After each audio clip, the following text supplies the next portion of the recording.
자, 이제 마지막입니다. 정보 설계의 마지막 단계, 콘텐츠 배치. 산출물은 화면 설계서라고도 하고, 화면 기획서라고도 하고, 스토리보드라고도 하고.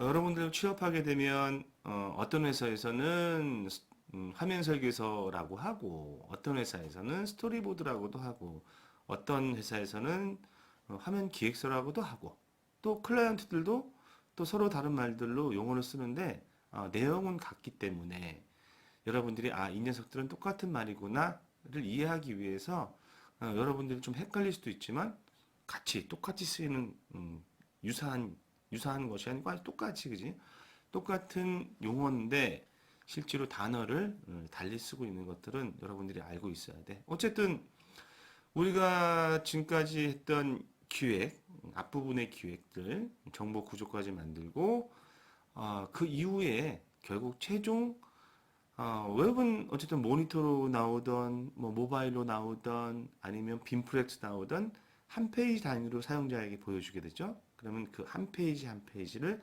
최종적으로 설계하는 것, 이게, 이론적으로는 콘텐츠 배치고, 그것에 대한 산출물이 화면 설계서나 스토리보드라고 얘기한다라는 겁니다. 그러면 콘텐츠 화면 설계서라는 게 결국은 사이트 목적에 의해서 사용자가 우리 사이트에서 원하는 것, 또 우리한테 일을 맡긴 우리의 클라이언트, 뭐 여러분들 뭐 카페베네도 있고 스타벅스도 있고 여기 이 회사들이 원하는 그런 비즈니스적 목적을 구현하기 위해서 최종 화면에 노출될 정보를 구성하는 것이 바로 콘텐츠 배치다. 그러니까 그 얘기에서 나오는 것처럼 결국 이 콘텐츠 배치는 두 가지. 우리가 기획할 때 계속 선생님이 비즈니스와 사용자의 밸런스를 맞추는 작업이라고 했잖아. 최종 단계에서 역시 마찬가지로 사용자가 원하는 것과 제공자, 비즈니스 측면에서의 밸런스를 어떻게 맞출 것이냐를 계속 고민해야 됩니다. 그래서 결론적으로 얘기하면 이 콘텐츠 배치라는 것은 기획 작업의 총 결산, 최종 아웃풋이라는 거지. 그리고 사이트 개발을 위한 이제 제작을 해야 되잖아. 디자인 작업을 하고 프로그램 작업을 해야 되는데 그 실제의 작업을 위한 설계도다. 건축으로 따지면 건축을 뭐 입지 조건이라든지 또 그 거기 들어가는 그 집주인이 원하는 어떤 것들 또 요즘의 트렌드 이런 것들이 다 분석 과정들이었잖아. 그럼 그걸 가지고 이 집은 이런 컨셉으로 줘야 됩니다라는 컨셉이 나오고 건축으로 따져도 그리고 이런 컨셉으로 질 때 어쨌든 제일 중요한 이 건축이 그 입주하는 사람들도 만족을 하고 또 주변의 환경과도 어울리고 또 편하고 또 오래가고 이런 모든 것들을 하기 위해서 가장 중요한 것들은 이런 거야 라는 전략들이 나오잖아. 자, 그거에 따라서 그 집을 짓기 위해서 실제 짓기 위해서 어떤 것들이 필요한지를 얘기하는 게 컨텐츠 구성이고 그런 것들의 구조를 짓는다. 몇 층으로 2층으로 질 거야. 1층 단층으로 짓는데 넓게 질 거야. 아니면 1층인데 높게 질 거야. 뭐 이런 것들이 있잖아요. 그지? 자, 그런 게 구조. 그럼 그 구조에 의해서 실제로 그 방 안에 하나하나의 재료, 뭐 바닥은 뭘로 할 거야? 돌로 할 거야? 타일로 할 거야? 벽은 어떤 벽지를 할 거야? 천정은 어떻게 할 거야? 조명은 뭐 어떻게 할 거야? 이런 모든 것들을 세세하게 정리하는 것, 정의하는 것, 그런 것들을 설계도라고 하잖아. 자, 웹도 마찬가지라는 거야. 건축과 똑같이 최종 목수들이 들어와서 인테리어 업자들이 들어와서 작업하기 전까지 모든 것들을 정리하고 정의하는 것. 이것이 바로 화면 설계에서 스토리보드다라는 겁니다. 그래서 이것이 바로 UI의 시작이라고 하는데 통상적으로 UI 영역을 어떻게 배울지는 모르겠지만 UI 영역은 디자인 영역으로 볼 수도 있고 또 정보 영역, 정보 디자인의 영역으로도 볼 수 있잖아. 그러면 그렇게 볼 수 있다는 것은 두 가지 속성을 다 갖고 있다는 거지. UI의 핵심은 뭐냐면 유저 인터페이스. 사용자가 쉽고 편하게 어떤 것들을 조작할 수 있게 하는 것. 이게 UI고 그 그걸 이제 사용성이라고 하고, 또 한 가지 측면은 UI가 가져가야 될 것은 쉽고 편리하고 정확한 전달도 있지만, 또 한 측면으로는 뭐야? 다른 사이트나 다른 어떤 콘텐츠와는 차별화되고 최신의 트렌드가 반영되고 이런 룩앤필이라는 보여지는 것들 조작한 것에 대한 어떤 인터랙티브라는 그런 면들도 있거든. 두 가지의 것들을 어떻게 해결할 것인가라는 게 UI나 디자인 단계에서 해결하는 건데 이 설계도를 만드는 사이트 화면 설계나 스토리보드라는 이 단계가 실질적으로는 뭐야? 그러한 정보를 전달하는 과정의 첫 출발이고 그것들이 또 출발이기도 하지만 거기서 정의되는 것들이 상당히 중요하기 때문에 보여지는 것보다 더 본질은 뭐라고 그랬어? 사용성이라고 했잖아. 그 사용성의 본질은 결국은 우리는 다루는 것은 정보인데 그 정보가 얼마나 명확하고 정확하고 신속하게 잘 전달되느냐. 아, 이것이 이 UI의 하나의 측면인데 그것들을 화면 설계서부터 시작하게 되기 때문에 UI의 시작이다라고 얘기하는 거야. 디자인 단계 가면 또 그런 얘기들이 있으니까 보도록 합시다. 그리고 어쨌든 우리는 뭐 3,000페이지가 됐던 뭐 20페이지가 됐던 그런 사이트의 한 화면을 하나하나 설계하는 거기 때문에 한 화면에서 보여지는 전체 컨텐츠의 양, 그리고 그 안에서 중요한 우선순위들, 그리고 어디에 있었을 때 어떻게 보여질까라는 정보의 위치, 그리고 그런 것들이 여러 가지들이 밸런스를 맞추기 위해선 사실 위치도 있고 면적도 있고, 그리고 그런 것들을 어떤 흐름으로 갖게 할 것이냐라는 이동에 대한 어떤 흐름, 정보의 흐름 이런 것들과 를 가지고 화면 설계를 하게 된다는 거야. 어쨌든 콘텐츠 배치라는 작업들은 결국은 사이트 목적에 따라서 콘텐츠 양이 결정이 되는데 사이트의 종류는 크게 보면 두 가지로 나눌 수 있어요. 하나는 기능형, 하나는 표현형인데 기능형은 지금 일반적으로 쓰여지는 우리가 보는 대부분의 것들이 기능형이다.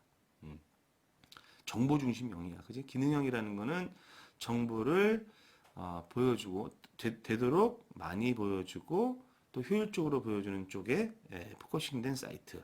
표현형이라는 것은 대표적인 것들이 명품 사이트라든지 아니면 뭐 자동차로 봤을 때도 뭐 자동차나 시각적으로 중요한 의류 사이트들.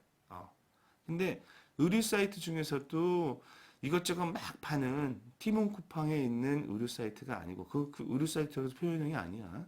그게 아니고 브랜딩을 갖고 있고 정보를 텍스트라든지 뭐 이런 것들 정보를 너무 많이 노출시키면 브랜드라든지 진짜 옷에 집중 못 하잖아. 그러면 그 브랜드와 그 브랜드에서 표현하고 싶은 어떤 이미지 이런 것들이 중요한 사이트들 있잖아. 의류에서도 그지? 그런 사이트들만 표현형이야. 쇼핑몰에서 막 의류를 담았다고 표현형이 되는 건 아니지. 그래서 대표적인 것들이 뭐 아까 얘기했듯이 명품 사이트들, 뭐 구찌, 뭐 있나? 나는 뭐 프라다 뭐 이런 게 명품이겠지. 그리고 옷일 수도 있고 보석일 수도 있고 뭐 시계일 수도 있고 차로 보면 뭐 포르쉐 뭐 이런 거잖아, 그지? 그런 사이트들 들어가면 어때? 정보는 최대로 절제를 하고, 그지?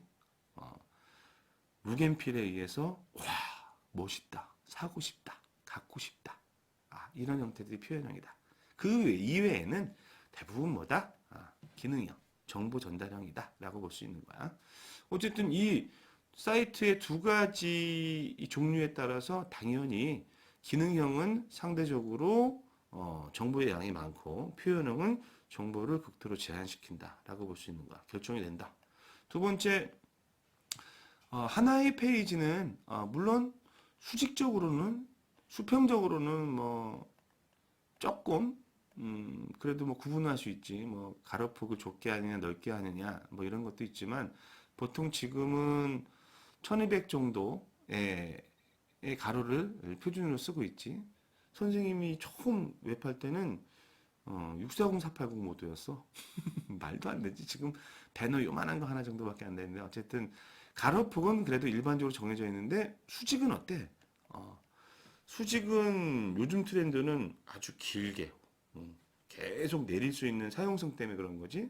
오히려 페이지를 나누는 것보다 한 페이지에서 또 요즘은 마우스 휠이 대부분 다 장착이 돼 있고 그것들을 편하게 쓰기 때문에 쭉쭉 내려가면서 쓰는 경향이 많잖아.